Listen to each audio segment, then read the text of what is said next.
Bien, bienvenidos a la tercera sesión del seminario de becarios del Instituto de Matemáticas. Hoy tenemos el gusto de tener a María Andrea Santos García. Ella es estudiante, pasante de la licenciatura en Matemáticas en la Facultad de Ciencias y actualmente está haciendo su tesis en modelo topológico de predicción de huracanes bajo la dirección de la doctora Verónica Martínez de la Vega y Mancilla. Y hoy nos viene a platicar, a dar una plática de la charla modelo de predicción de huracanes en las costas de Acapulco. Entonces, pues, la dejamos con ella. Gracias. Ah, Hola, bueno, pues yo soy Andrea y bueno, como mencionaban, yo voy a hablar acerca de un modelo de predicción de huracanes en Acapulco. Primero me gustaría preguntarles, ¿quién de ustedes conoce Acapulco? Levanten su mano. ¿Y a quién de ustedes les gusta Acapulco? Bueno, Acapulco actualmente se está enfrentando a una problemática, pues realmente muy grande. Cuando ocurrió el huracán Otis, yo pensé matemáticamente que quizás se trataba de una probabilidad, ¿no? Como de una entre un millón. Y después cuando a los 11 meses pasó el huracán John, dije, bueno, pues quizá también es otra vez ahora una probabilidad condicional, pero pues no. De hecho, cuando empecé a investigar acerca del tema, me di cuenta de que pues realmente no era como tal una probabilidad, sino que habían cosas en el trasfondo de su historia que estaban afectando lo que estaba ocurriendo. En primer lugar, me gustaría que habláramos un poco de su historia rápidamente. Acapulco actualmente pues lo conocemos por el auge turístico que ha tenido. Desafortunadamente o afortunadamente, antes de eso pues no era como tal un destino turístico. De hecho se caracterizaba por el intercambio comercial que existía con una ruta que se llama la ruta del Galeón Manila y bueno, se intercambiaba con Asia especias, telas, entre otras. Ahora, cuando Acapulco empezó a ser un destino turístico, eh, existieron diversas cosas que vamos a mencionar a continuación. Una de ellas es, yo creo que la más triste, la expropiación de terrenos que hubieron. Esto pasó porque las personas que vivían muy cerca de la franja de arena se les prometieron 21 centavos por metro cuadrado y solamente se les dieron 10. Entonces, bueno, eso fue como muy grave, pero lo más grave no solamente fue eso, sino que para empezar con la construcción de hoteles se retiraron árboles frutales, palmeras de coco y lo más importante que creo que va sobre este tema fueron los manglares. Y de hecho lo vamos a ver más adelante. Ahora, otra de las cosas que hubieron como hablando de infraestructura fue que construyeron la costera Miguel Alemán, pues eso permitía el transporte entre Acapulco Dorado y Acapulco tradicional. Y pues eso realmente fue como entre las cosas que resaltan que modernizaron Acapulco. En datos históricos, Acapulco oficialmente fue nombrado Acapulco de Juárez en el año de 1873 y se conoce que el primer hotel fue en 1938, el Hotel Hornos o Hotel Papagayo, que me parece que lo tengo, es este que está aquí. Este, y actualmente ahí está el Parque Papagayo, que es el que conocemos. Bueno, entrando ya más en tema, um, me gustaría que viéramos primero algunos datos geográficos. Las coordenadas de Acapulco están en latitud 16.84 norte y longitud menos 99.9 oeste. Su clima es tropical húmedo y ronda entre los 27 a los 32 grados. Y esto en realidad es muy importante porque más adelante vamos a ver que el intercambio de temperaturas, no solamente como tal del clima, sino de las temperaturas oceánicas, pues afectaron eh, en el desarrollo de eventos ciclónicos. Y bueno, hablando de su tipo de suelo, se le conoce como Chernozems negro. Es alto, más bien, eh, bueno, más bien, sirve para uso ganadero y también para agricultura, que es lo que ya mencionaba anteriormente. Me gustaría que entráramos rápidamente en el tema, que ya son huracanes. ¿Alguno de ustedes puede dar como una definición de un huracán o qué piensan que es? Bueno, no la que está aquí.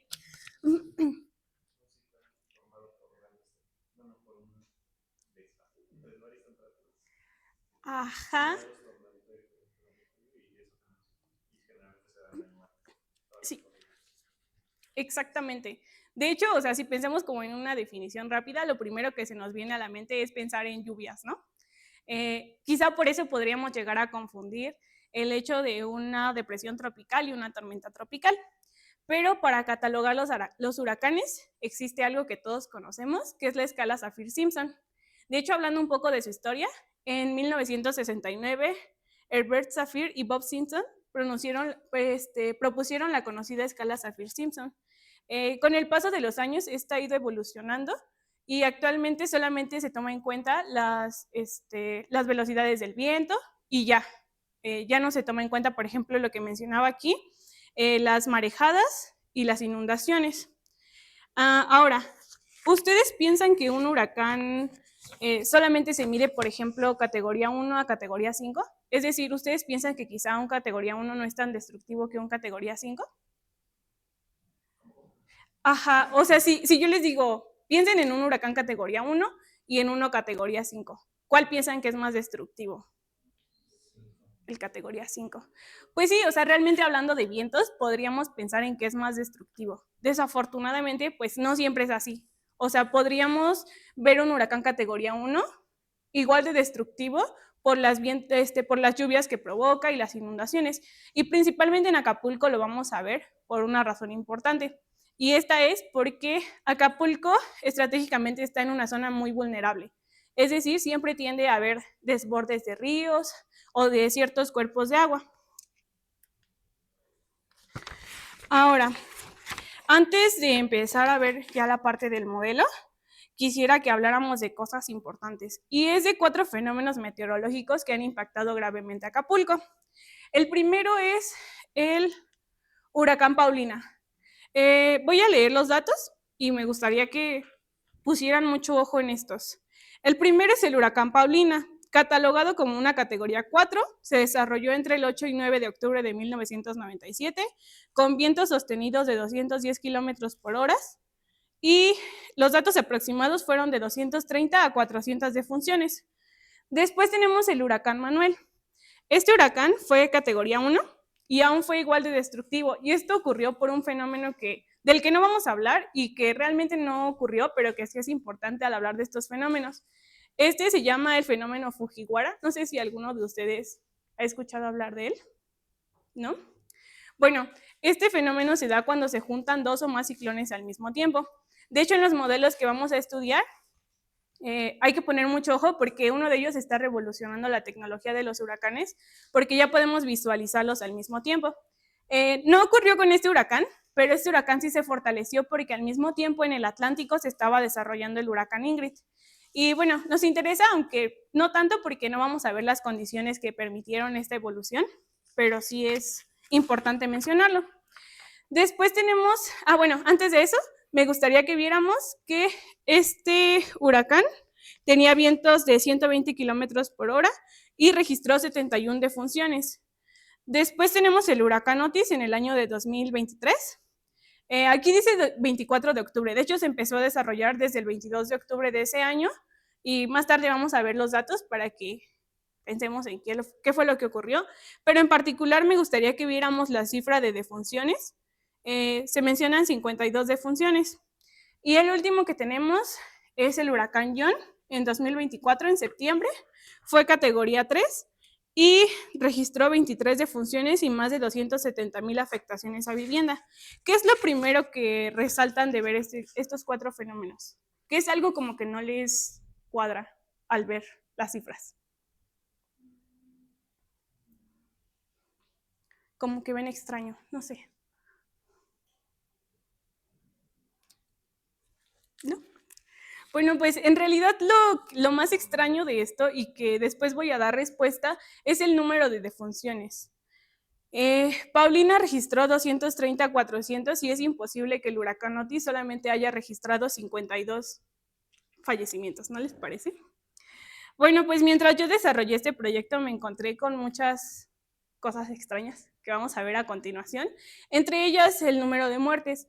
Por eso es que en este proyecto lo que estoy intentando es realizar encuestas a las personas que son de Acapulco para intentar hacer como un tipo de interpolación y ver un número, si se aproxima a 52 o si excede estas 52 muertes que fueron registradas. El huracán Otis nos llama la atención en particular porque desarrolló una evolución muy rápida. Entonces, actualmente existen modelos estocásticos, probabilísticos, que lo que nos permiten ver es el seguimiento, las trayectorias, y no solamente eso, lo que nos llama la atención es que en estos modelos existía un margen de error que pues nos dejó pensando a muchos en que quizá ese margen de error fue lo que provocó que no se supiera. No sé, ¿alguno de ustedes supo en la noche del 24 de octubre que el huracán iba a pegar como categoría 5? ¿O vieron información al respecto? Pues de hecho, nadie la vio. Entonces, mucho se culpa a la gente de Acapulco de que no, es que ustedes tuvieron la culpa porque no sabían. De hecho, no fue eso, fue que no se brindó información a tiempo, aunque existía. Y bueno, si más tarde alguien tiene interés, yo tengo el reporte que está del Centro Nacional de Huracanes de Estados Unidos, donde Miami emitió la alerta a las 4 de la tarde del 24 de octubre que mínimo Otis iba a ser categoría 4, o sea, que iba a pegar en tierra mínimo como categoría 4. Entonces, México siempre ha carecido de ese tipo de información. Por eso es que no se brindó a tiempo. Y lo que yo intento con este modelo es que se emitan, pues quizá este tipo de alertas, ¿no? Más adelante les voy a mostrar el por qué. Ahora, cuando yo leí estos reportes me encontré diferentes inconsistencias, las cuales voy a mencionar más adelante. Esperen. Primero, los datos del huracán. Les mencionaba, cuando leí este reporte encontré cosas extrañas, hablando de trayectoria, de intensidad, de las horas y de los tiempos. Y esto se debió precisamente a lo que les estoy mencionando anteriormente, que mucha gente no sabía, y México afirma descaradamente que sí se tenía esta información. Y después de investigar muchos datos me di cuenta de que realmente no se tenía. O sea, realmente Estados Unidos sí contaba porque ellos pues tienen tecnología de punta pues para alertar ese tipo de fenómenos, pero México no contaba con ella. Y entonces ahí es donde entra como este interés mío de decir, pues, ¿qué pasaría si muchos científicos de la facultad, del instituto, nos uniéramos a elaborar un modelo que pueda, pues, colaborar, ¿no? Porque México realmente no tiene uno. Y realmente es un modelo que necesita y requiere de mucho trabajo, porque, bueno, yo como matemática, pues, quizá no conozco los términos físicos, los términos meteorológicos, o no sé, los términos actuariales que un actuario podría decirme, ¿no? No, pues entra el sector asegurador. Entonces, es como un trabajo que Estados Unidos desarrolla en colaboración con muchos científicos. Ok. Primero quisiera que viéramos esta imagen. Este es el pronóstico de la NOAA. De hecho, la NOAA es una asociación de Estados Unidos que se encarga de visualizar los modelos y las trayectorias de los huracanes. Este es el de Servicio Meteorológico Nacional y este es el pronóstico oficial. Ahora, me gustaría que observáramos en particular el siguiente que les voy a mostrar. Este es el de Servicio Meteorológico Nacional. Yo sé que la imagen no se ve muy bien. ¿Qué es lo que Servicio Meteorológico Nacional decía al respecto? Pues Servicio Meteorológico Nacional decía que sí, efectivamente, el 23 de octubre ellos ya tenían registro de una tormenta tropical, pero si ponemos atención en la trayectoria que esta sigue, ellos afirmaban que en ningún momento iba a evolucionar. Es decir, según ellos decían que siempre iba a ser tormenta tropical y se iba a disipar. Sí pasaba por Acapulco, que aquí está, pero no decían que iba a evolucionar. Y eso nos llama la atención. ¿Por qué? Bueno, pues nos llama la atención porque Estados Unidos ya había dicho que las aguas oceánicas estaban sobrecalentando. Entonces, ¿ustedes qué opinan de esta trayectoria que México propuso? En primer lugar, no tiene fundamentos. ¿Por qué? Pues porque México no cuenta con un modelo. Entonces, ¿de dónde se sacó esta trayectoria, no? O sea, ¿en base a qué se obtuvo esto? Y en segundo lugar, pues porque en ningún momento evoluciona. Y obviamente sí hay fenómenos que realmente ocurre esto, pero pues tenía condiciones necesarias para evolucionar, ¿saben? Entonces no es como muy confiable. En segundo lugar está esta trayectoria. Esta trayectoria es de un modelo con siglas HWRF. Más adelante lo vamos a estudiar. Y bueno, lo que nos llama la atención es que me hubiera gustado mostrarles más, pero esta en particular es una de las trayectorias que generó uno de los modelos que yo estoy estudiando. Y por último tenemos el pronóstico oficial de la NOAA. Si bien no podríamos llamarlo oficial porque hubieron hubo un margen de error, o sea, realmente como todo, pues siempre hay un margen de error. Lo que yo estoy intentando es juntar todas las trayectorias al mismo tiempo e intentar obtener la trayectoria óptima. Obviamente nosotros ya conocemos cuál fue la trayectoria que siguió el huracán, pero ¿qué pasaría si después al simular un fenómeno en el 2026 pudiéramos encontrar la trayectoria óptima? Pues eso se acercaría a lo que nosotros queremos observar, ¿no? Estas, pues justamente por las fechas del huracán pasando, se publicó el reporte de la NOAA y la de Servicio Meteorológico Nacional igual está en su reporte que salió después. Sí, sí, entonces por eso es que no causa como mucha confiabilidad, ¿no? Porque si ya había ocurrido, pues esas imágenes son como del pronóstico que ellos ya tenían. Después lo que yo hice cuando me di cuenta que los datos quizá no eran tan certeros, fue construir esta tabla. Los datos en verde son de Servicio Meteorológico Nacional y los datos en azul son de la NOAA. Y pues quizás se estaban preguntando, bueno, pero es que, ¿por qué la NOAA, no? Bueno, la NOAA en particular nos llama la atención porque colabora con países como Reino Unido, como China, y todos ellos en conjunto, pues, generan este tipo de modelos que estoy mostrando. En particular, quiero dar una información.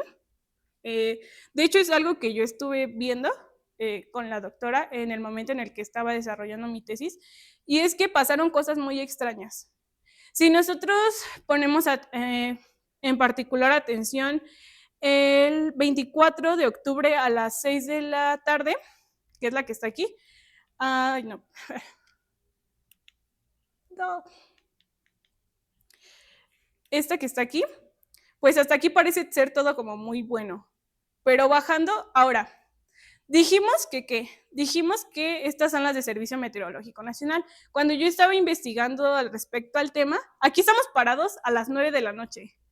Si ustedes buscan en YouTube, hay videos que garantizan que a las 9 de la noche ya era categoría 5 y aquí es categoría 4. Entonces, existen desbalances en la información que nos hacen dudar si la información que ellos estaban brindando era realmente cierta o no lo era.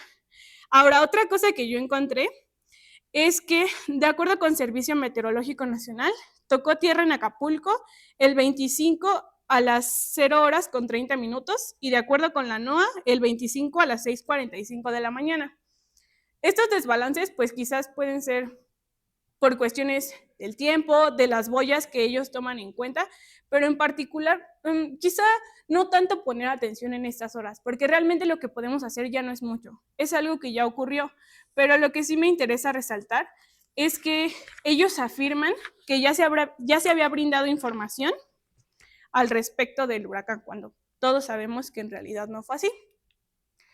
Esta es la trayectoria que siguió el huracán.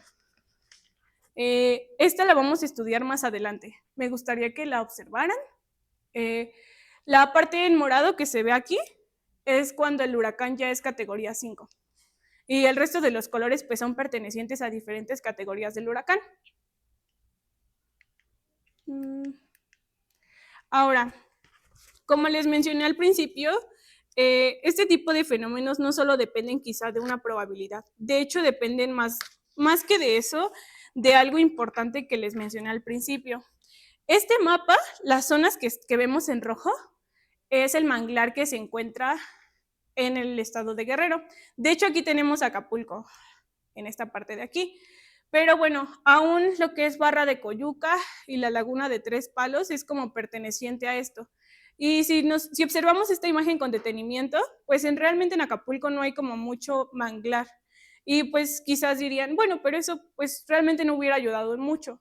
Pero sí, el hecho de que hubiera manglar en la zona hubiera frenado cierto porcentaje de la destrucción que provocó. Sabemos que un huracán categoría 5 pues siempre va a ser devastador, pero quizá hubiera frenado en cierto porcentaje todo lo que ocurrió.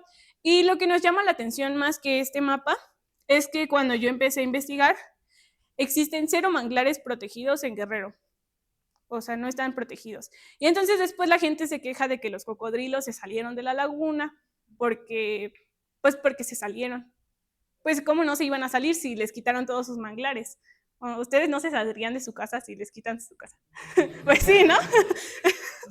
Entonces, y lo más curioso es que ellos crean un número de seguridad para las personas. ¿Por qué no crean un número de seguridad para los cocodrilos cuando les están quitando sus manglares, no? Y bueno, ahora sí vamos a estudiar los modelos de huracanes.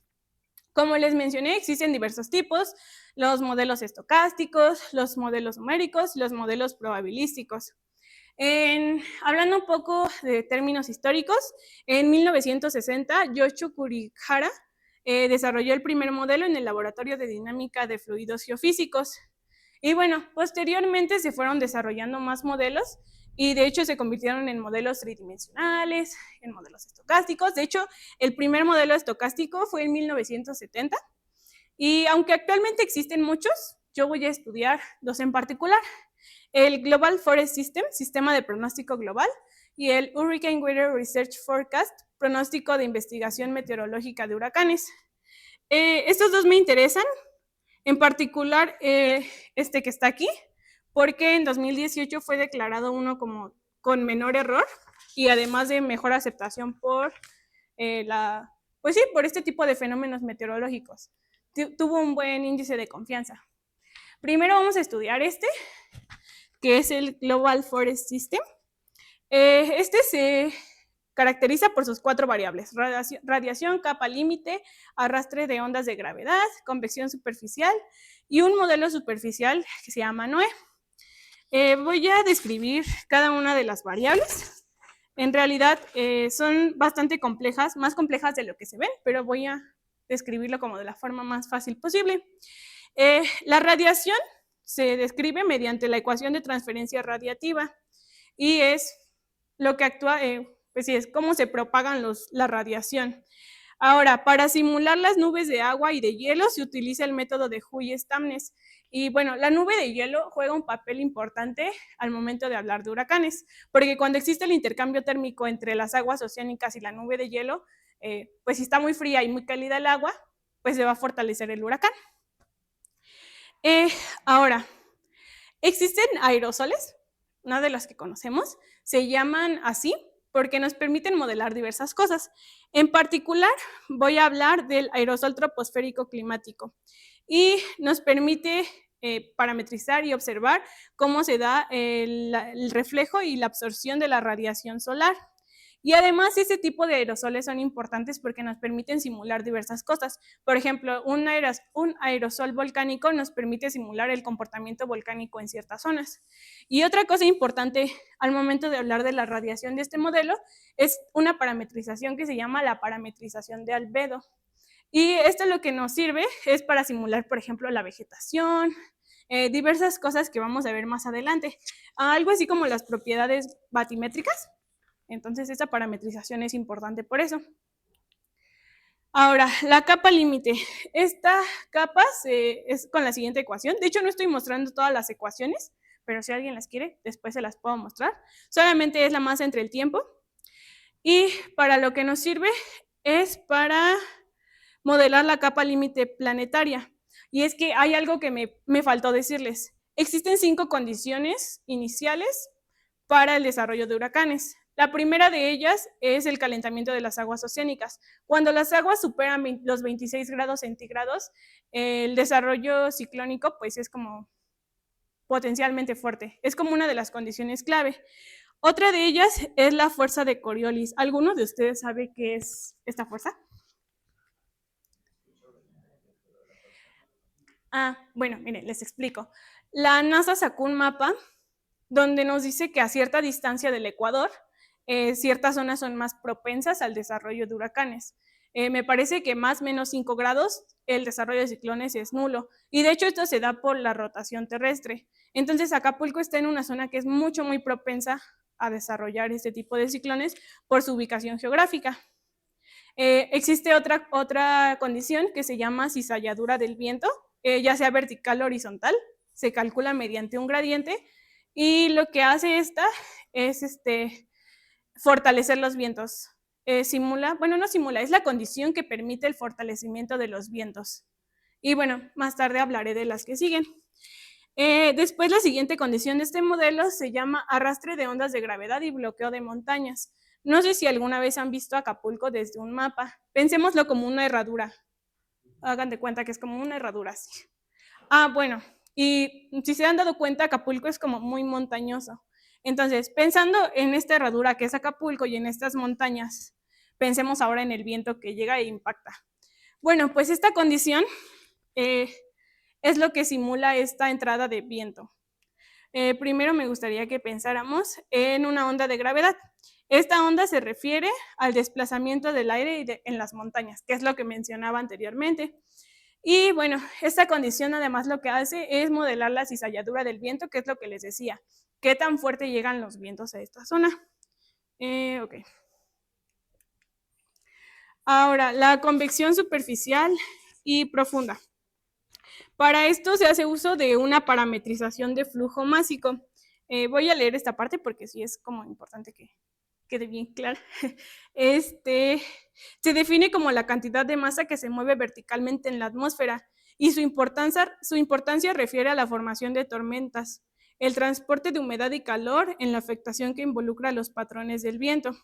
Además, el flujo másico se expresa en función del flujo y de flotabilidad superficial, que significa qué tan rápido corren los fluidos dependiendo de la temperatura de la superficie.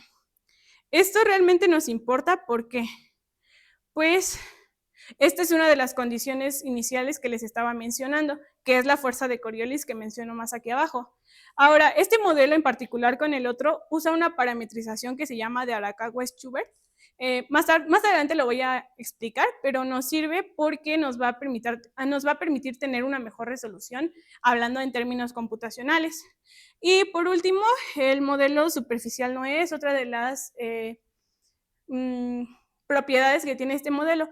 En realidad no hay que hacer como mucho énfasis en ella porque se utiliza para suelos de hielo, para modelar en suelos de hielo y pues nosotros no estamos trabajando sobre zona de glaciar.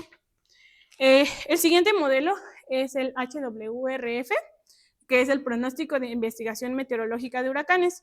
Como les dije, este tiene un buen índice de aceptación por la población, entonces por eso es que decidí utilizarlo. Además de que lo que nos interesa es que permite modelar 2 o más eventos ciclónicos al mismo tiempo. Este utiliza 3 cuestiones, las voy a explicar rápidamente. El primero es Arakawa-Schubert y en particular nos interesa porque modela la cizalladura del viento, que es lo que les mencionaba, la velocidad y el cambio brusco en la dirección de este. La siguiente es la radiación. De hecho, esta ya la vimos mucho, pero en particular es el efecto que tiene dentro de este modelo es ver cómo se absorbe y cómo se refleja la radiación. Es decir, como en la imagen, aquí está el sol, aquí está la tierra, cómo se ve reflejada esta radiación o cómo se absorbe. Y la última, que creo que es como la más importante, se llama la longitud de Monin-Obukov y es interesante por 2 razones. La primera es que permite modelar turbulencias dentro del agua y la siguiente es que además permite modelar la cizalladura del viento. Me gustaría mucho entrar en detalle en las ecuaciones, pero por el tiempo ya no nos da mucho tiempo. De todas formas, pues pueden verla. De hecho, pues sí, voy a dar qué significa cada una de estas letras. No se ven muy bien. La K es la constante de von Karman y qué es lo que les decía. Esta constante modela la turbulencia de flujos. La G significa la aceleración gravitacional. Rho es la densidad del aire. La QV0 es el flujo de calor del aire. La U estrellita es la fricción de la velocidad y la T es la temperatura vital. Pues sí, realmente mediante estas ecuaciones se modela muy bien este modelo. Y bueno, esta es la parte que nos interesa porque esto es ya trabajo que yo estoy haciendo. En realidad, implementar un modelo nuevo no es como tan fácil, se necesita mucho conocimiento. Y no solamente eso, se necesita mucha colaboración de muchos científicos. Entonces no es tan fácil como pareciera. Por eso es que tomé en cuenta estos dos y bueno, investigué yo por mi cuenta qué era lo que estaba pasando. Me gustaría resaltar cosas que tomé en cuenta del pronóstico de la NOAA. La primera es la formación. Hablando de Otis, nos dice que la perturbación se formó el 20 de octubre a las 0 horas. Y esto es importante por la tabla que les mencioné donde hay desbalances de la información. Las siguientes son los datos, que es justamente lo que les mencionaba acerca de las muertes. Y hay otra cosa que me gustaría hacer énfasis, que es los más de 250 viviendas afectadas ¿Y por qué me interesa esta parte? Porque no solamente Guerrero, sino que en particular México es uno de los países que no confía en los seguros. Entonces, ¿qué pasaría si más adelante en mi modelo involucrara una variable del sector asegurador? El sector asegurador quizá podría frenar el hecho de las pérdidas económicas que hubieron. O sea, las aseguradoras sí perdieron mucho dinero, pero pues hablando de eso, pues ellos siempre cuentan con un reaseguro, ¿no? Entonces, quizá el hecho de involucrar esta variable podría también decirnos cómo se podría frenar esta pérdida. Y es que, en particular, la gente de Acapulco es vulnerable por muchas razones, pero, o sea, sin ser mala onda, creo que lo que los hace más vulnerables es la ignorancia de no creer en un seguro. Es decir, yo estoy en una zona vulnerable porque no creería en un seguro. La siguiente cuestión es acerca de los cazahuracanes. ¿Algunos de ustedes había escuchado hablar de los cazahuracanes? ¿Sí? Bueno, pues estas personas llegaron en un vuelo mientras se desarrolló el huracán y pues describen qué comportamiento tenía el huracán, qué tan rápido podía evolucionar, y aunque no es como tan así como exacto, pues sus clasificaciones y lo que ellos mencionaban pues ayudó y colaboró mucho al momento en el que se pronosticó este fenómeno. Las propiedades sí me gustaría verlas porque, como les mencioné, el choque térmico entre la nube de hielo y el agua oceánica pues es importante, y es que ellos miden mediante el brillo infrarrojo la temperatura de la nube de hielo y decían que estaba entre menos 75 y menos 80 grados. De hecho, más adelante les voy a decir, el agua oceánica estaba 1.4 grados por encima de lo normal. Y pues mucha gente decía, pero pues ¿qué tiene? O sea, muchas veces se ha sobrecalentado el mar. ¿Qué tendría de especial?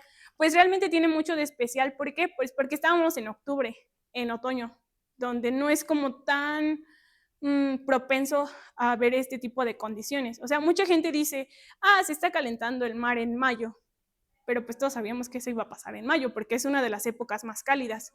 Pero en octubre llamó la atención, pues precisamente por el mes en el que estábamos y por la época en la que se estaba desarrollando esto. Y bueno, esta imagen que ven aquí es muy interesante. Se utilizó brillo infrarrojo. La estrellita que vemos es Acapulco. Y este es el ojo del huracán, que vemos cómo se iba acercando hacia Acapulco. Entonces, este tipo de imágenes se hacen mediante los modelos que ya expliqué anteriormente. Se pueden simular. Entonces, eso es importante, ¿no? Porque imagínense lo que se puede hacer con unas ecuaciones matemáticas. Y es lo que más me gusta. O sea, el hecho de estudiar matemáticas también involucra poder hacer como cosas aplicadas. A veces es complicado. O sea, cuando yo desarrollé esto, pues leía los papers y decía, ay, pero ya me tengo que regresar a Google porque no entendí qué significa esto.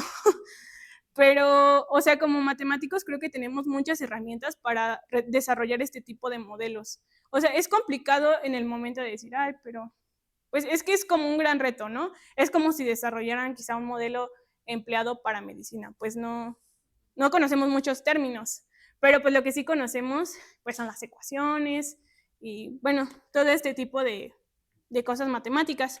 De hecho, para el desarrollo de este reporte que realizó la NOAA, se utilizó una clasificación que se llama clasificación Dvorak.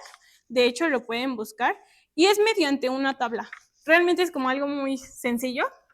Ellos los clasifican de acuerdo a la formación nubosa, a la presión atmosférica y a los vientos. Entonces, mediante esta clasificación, y no solamente fue como la clasificación, sino fue que computacionalmente ellos ingresaban datos que catalogan como datos T brutos, algo así. Mediante esta clasificación e intervenir estos datos, pues podían saber qué categoría podía alcanzar el huracán Otis.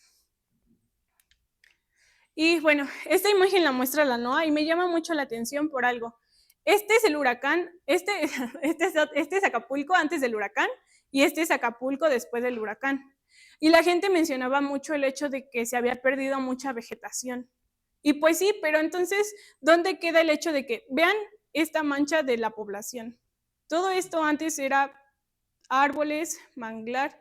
Entonces, la gente se conmovió mucho de que después pues ya todo era café, pero observemos cómo esta imagen muestra la pérdida del ecosistema y a nadie le estaba preocupando eso, ¿no? Entonces, o sea, Sí, claro que es importante, o sea, fue muy triste lo que ocurrió, pero pues al mismo tiempo ha sido como consecuencia de lo que se ha sembrado durante años. Y de hecho en una ocasión me reuní con una persona del Instituto de Ciencias de la Tierra y me decía, no, no, es que eso no pasa, pero pues, o sea, matemáticamente quizá uno piensa en probabilidades, pero no es así, o sea, hay un trasfondo detrás de todo lo que pasó. Entonces, mucha gente puede tener como opiniones diversas al respecto, pero una vez que entras en el tema e investigas como años anteriores y lo que desató después, puedes como llegar a tener una opinión quizá más crítica, ¿no? Al respecto. Bueno, ahora quiero hacerles una pregunta. Cuando ustedes piensan en un modelo innovador y piensan, bueno, o sea, realmente mi modelo quizá no es como el más innovador y descubrí unas ecuaciones. O sea, realmente no es así. Las ecuaciones ya están planteadas. Es como en matemáticas, cuando demuestro algo, pues es algo que alguien ya demostró antes, ¿no? Lo que hace innovador a este modelo es algo en particular y me gustaría preguntarles, ¿qué es lo primero que piensan? ¿Qué es lo primero que les preocupa cuando piensan en un huracán? El tamaño, no sé, a ver. La destrucción. Y con la destrucción, ¿qué es en lo primero que piensan? ¿Mande? ¿A dónde va? Ajá, Ana, muy bien. Pérdidas. Pérdidas económicas. De funciones, exactamente.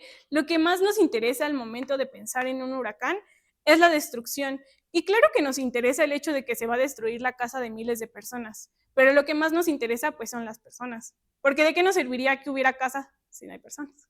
¿O de qué nos serviría que hubiera Acapulco si no hay personas? O sea, lo que caracteriza a Acapulco, y yo lo siento como algo muy personal, es el hecho de que las personas son muy hospitalarias. Entonces, cuando yo pensé en este modelo, dije, pero pues es que ¿qué puedo hacer? O sea, no puedo descubrir una ecuación nueva porque pues ya están las 5 condiciones iniciales de un huracán. O sea, realmente no podría como que encontrar otra ecuación de otra condición inicial distinta. Entonces, en lo que yo pensé es que para hacer un modelo distinto, hablaría de un índice de vulnerabilidad social.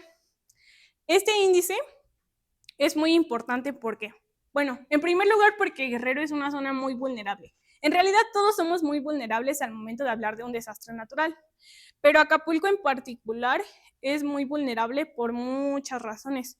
Los datos que van a ver aquí son datos del 2020. Puede ser que exista un margen de error quizá muy grande por dos razones. La primera es que la gente regularmente no contesta las encuestas del INEGI. Entonces, si llegan pronto los señores del INEGI, contéstenlas. Y bueno, pues la gente de Acapulco en realidad es muy desconfiada y si nosotros somos desconfiados que vivimos en la Ciudad de México, imagínense pues en las zonas aledañas. O imagínense, o sea, INEGI no puede llegar quizá a la zona montañosa donde vive mi tío o mi abuelito, ¿no?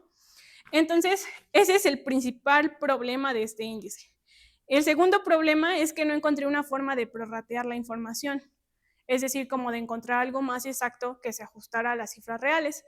Entonces, mientras yo calculé este índice, me di cuenta de que, pues, habían como que cosas que no me parecían muy obvias. En el momento de decir, por ejemplo, no sé, los niños que no asisten a la escuela, los niños que no terminaron la primaria. O sea, realmente son como que cifras muy bajas a lo que yo pensaba que quizá era. Entonces, bueno, a pesar de eso, calculé este índice. Este índice consta de 5 variables: el índice de vulnerabilidad familiar, vulnerabilidad por discapacidad y por ser adulto mayor, vulnerabilidad en salud y nutrición, vulnerabilidad infantil en educación y vulnerabilidad por condición de género. En esta imagen pueden ver cada una de las variables que componen cada uno de estos índices. Y bueno, se preguntarán, bueno, pues ya tuve los datos, ¿ahora qué es lo que se hace? Bueno, pues lo que se hace es normalizar estos datos con respecto a la población. Según INEGI, en el 2020 eran 779,566 personas viviendo en Acapulco. Entonces, aquí pueden ver, este es mi Excel, compuse cada uno de los índices y no solamente eso, cada uno de esos índices tiene un peso porcentual. Por ejemplo, el de la vulnerabilidad familiar, que es el primero, tiene un peso de 20%, después la vulnerabilidad por discapacidad el 7%, después por condición de género el 13%, y los infantiles tienen el 30% respectivamente. Ahora, el índice de vulnerabilidad va de 0 a 1.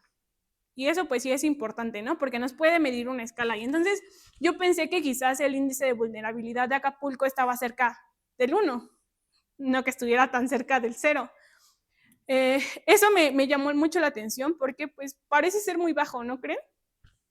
No creo que sean tan poco vulnerables. Entonces, pues me puse a investigar y dije, pues quizá esto no está del todo bien.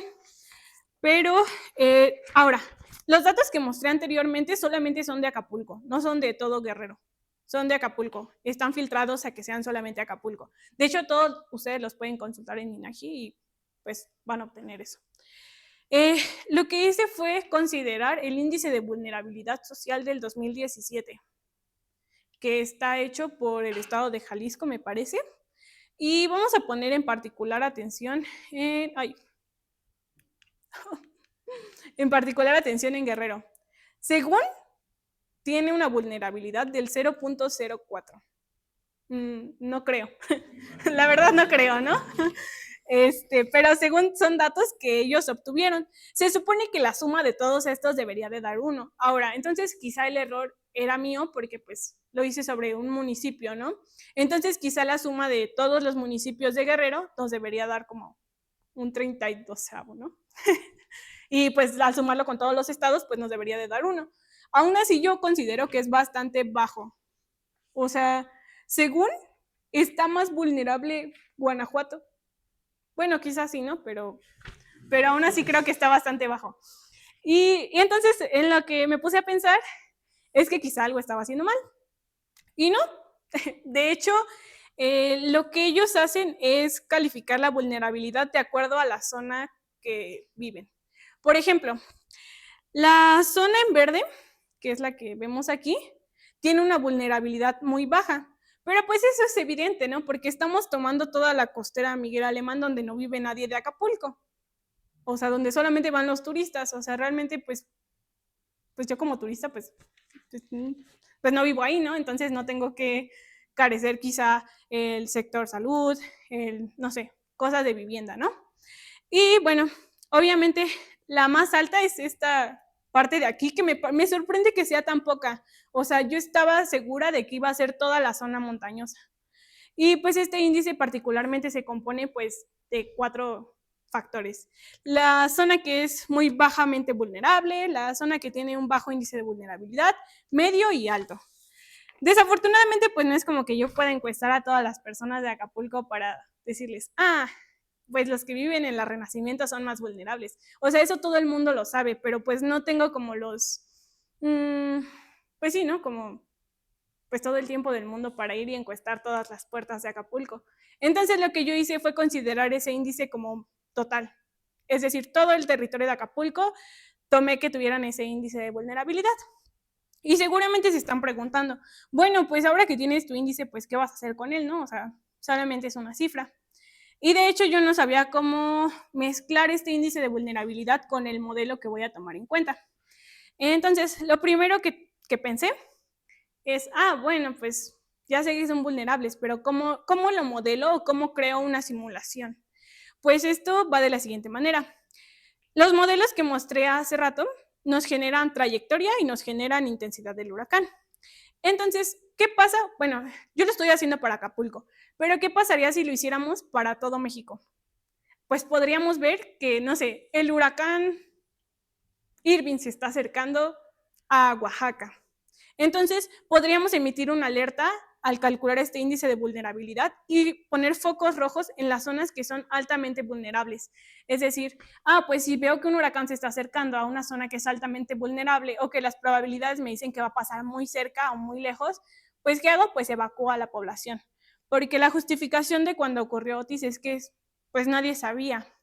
Pero pues si el huracán ya era categoría 1, categoría 2, ¿por qué no se estaban tomando medidas? O sea, realmente la destrucción que provocó fue como muy grave y se pudo haber frenado, pero según nadie dijo nada. Y esto es sorprendente porque Estados Unidos sí emitió una alerta al gobierno de México diciéndole, el huracán ya es categoría 4 y mínimo va a impactar como categoría 4. Entonces, A nosotros lo que nos interesa es pensar en cómo salvaguardar a la población. Y este índice lo que nos va a ayudar, pues es precisamente a eso, a emitir alertas en caso de que un huracán se esté acercando a una zona en particular. En mi caso, pues estoy estudiando Acapulco y sabemos que siempre va a ser vulnerable, pero ¿qué pasaría si estudiáramos todo el país? Todos van a ser vulnerables, eso es cierto, pero hay zonas mucho más vulnerables. En particular, creo que la parte más grave es hablar de Acapulco y verlo como una zona en la que pues los niños no asisten a la escuela, tienen que trabajar, o sea, es como muy grave la situación que se da en esta parte de este estado, ¿no? Y bueno, después lo que hice, esto ya es parte mía, fue obtener los datos del Servicio Meteorológico Nacional y de la NOAA. Cuando yo desarrollé este modelo sabía cosas muy importantes. Sabía que tenía que tener la salinidad del mar, tenía que contar con datos del viento y de las temperaturas. Entonces, pues la salinidad y el viento pues se puede simular, ¿no? Mediante programas computacionales, entonces quizá no era tan interesante. Pero lo que sí importaba era obtener los datos del clima y de la superficie del mar. Mágicamente los datos del 2023 no existen. Entonces, fue muy complejo al momento de querer buscar estos datos. En realidad, pues no, nunca los encontré. Buscamos en periódicos, pero si se ponen a buscar los datos por día, mágicamente todos los días salen con la misma temperatura. Entonces, no era algo obvio. Pero la NOAA tiene algo muy importante que se llama registros de los datos del fenómeno del Niño. ¿Alguno de ustedes sabe qué es el fenómeno del niño y de la niña? ¿No? Bueno, miren, el fenómeno del Niño, para que lo recuerden, es cuando las aguas se calientan, las aguas oceánicas. Y el fenómeno de la niña, pues es viceversa, cuando se están enfriando. Y esto no solamente afecta como hablando de cosas del clima, también afecta al ecosistema marino. Por ejemplo, uno de los casos que yo vi es que afecta el estilo de vida del salmón, porque ellos son de aguas muy frías. Entonces, pues cuando el agua se está calentando, pues se ve afectado su ciclo de vida y su reproducción. Entonces, encontré estos datos del fenómeno del niño y de la niña, y lo que nos decía es cuántos grados por encima o cuántos grados por debajo estaba el agua del mar con respecto al año anterior.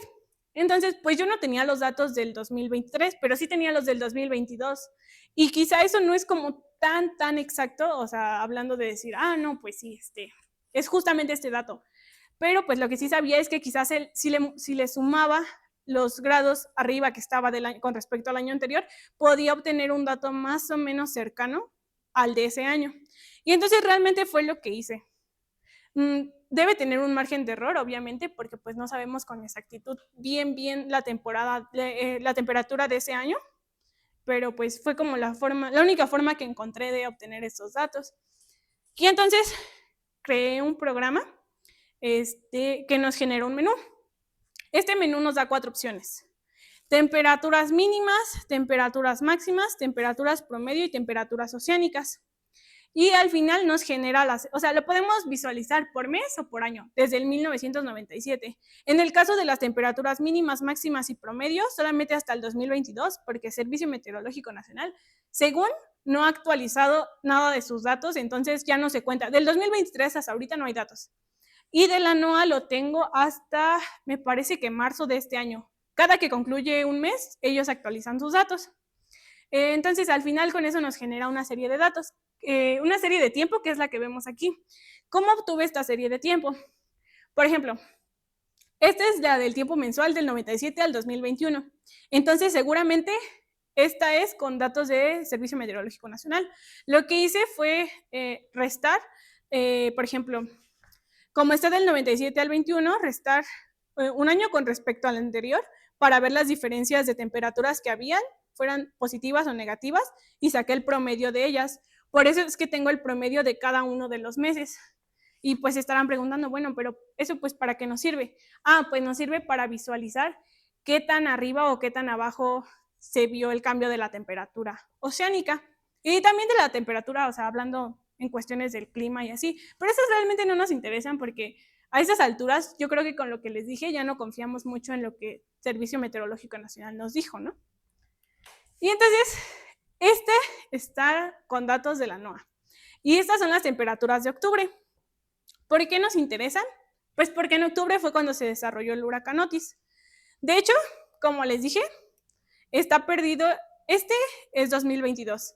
Este es 2024. No puede ser 2025, pues porque estamos en septiembre, ¿no? Entonces, por aquí, sobre este punto debería estar el de 2023. Pero como les dije, sí sabíamos que había existido el fenómeno del Niño y que estábamos 1.4 grados por encima del promedio. Entonces, pues eso nos garantiza que el punto de octubre del 2023 estaba muy cercano aquí. Y entonces, si nosotros trazamos la recta del promedio, pues vamos a ver qué tantos años estaban muy por encima. Y pues con mi programa lo que intento visualizar o lo que intento que el usuario vea es qué tan probable es el desarrollo ciclónico en ciertos meses de acuerdo a la temperatura. Porque como les dije al principio, pues es como fundamental, es como una de las condiciones iniciales el hecho de que el agua esté por encima de los 26 grados, ¿no? Y bueno, por último, lo último que desarrollé de mi modelo, que es importante mencionar y que después me di cuenta que no era tan factible por lo que yo quería hacer, fue una malla. Esa es una malla batimétrica y batimétrica es por el hecho de que está considerando cuestiones como el relieve, la profundidad y esas cuestiones. Esta malla la programé en Python, pero ¿qué problemática le ven ustedes? De hecho, esta zona que ven aquí simula Acapulco. ¿Qué falla le ven? Si quisiéramos simular el huracán Otis. Pues que no podría simular nada, ¿no? Porque pues impactó en Acapulco y nosotros lo que queremos ver es precisamente la trayectoria. Entonces me falta ajustarla, hacerla quizá un poco más grande, pues para simular toda esta parte desde que empezó la trayectoria hasta que impactó. Entonces, esa es la problemática que yo encontré. Actualmente me encuentro desarrollándola, pero como se han dado cuenta de lo que les acabo de mostrar, he encontrado problemáticas muy grandes. Entre ellas, que no hay información. Y cuando intenté obtenerla, pues me encontré cosas medio feas.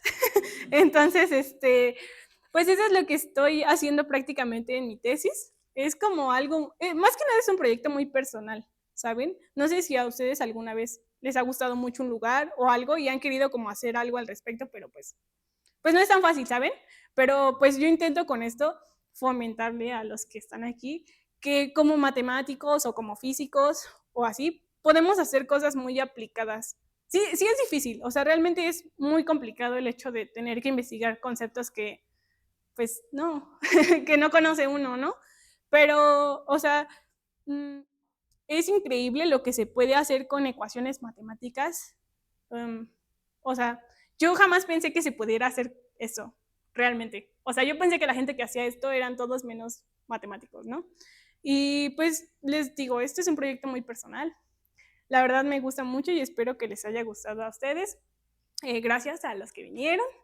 También gracias, no está la doctora que está guiando mi proyecto, pero quería compartirles que en realidad este es un modelo topológico, pero aún no llegamos hasta allá.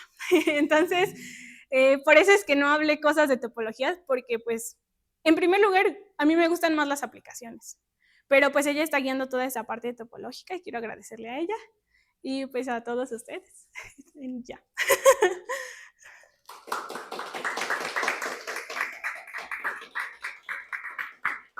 No sé, ¿alguien tiene una duda?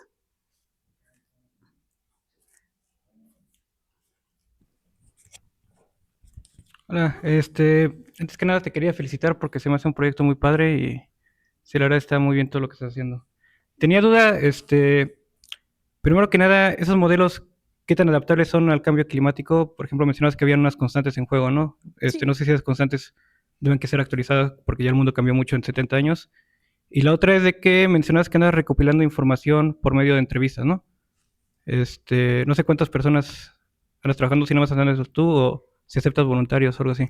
Ah, pues sí, bueno, si alguno, en primer lugar, si alguno de ustedes es de Acapulco, conoce a alguien, porque ahorita pues Pues es que es bien sabido que la gente de Acapulco no tiene mucha confianza. Entonces, cuando les puse la encuesta, todos dijeron como de, no, pero ¿para qué? ¿Acaso me quieres robar mis datos? Y fue como de, no, señor, solamente estoy intentando recopilar datos.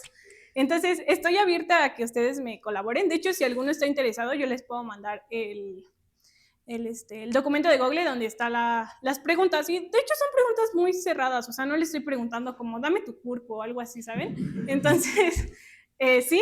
Y la otra parte que me preguntabas, de hecho, es muy interesante porque sí, estos modelos están basados, es como un tipo de anidación, ¿sabes?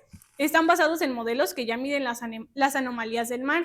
De hecho, hay un modelo que también estoy trabajando que no mencioné porque ese sí usa cuestiones más matemáticas al momento de decir, estamos hablando sobre un cerrado o sobre un abierto, y es un modelo de sensible termodinámico que mide las anomalías del mar. Entonces, pues sí, se van actualizando de acuerdo a, no sé, está presentándose el fenómeno del niño y se van actualizando. De hecho, o sea, la base de datos es muy grande y se va refrescando. Pues sí, como pueden ver, la NOAA, cada vez que transcurre un mes, se actualiza sus datos. No sé. Gracias. Sí, ¿Alguien más tiene una pregunta?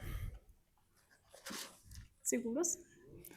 Pues agradecemos a Andrea otra vez.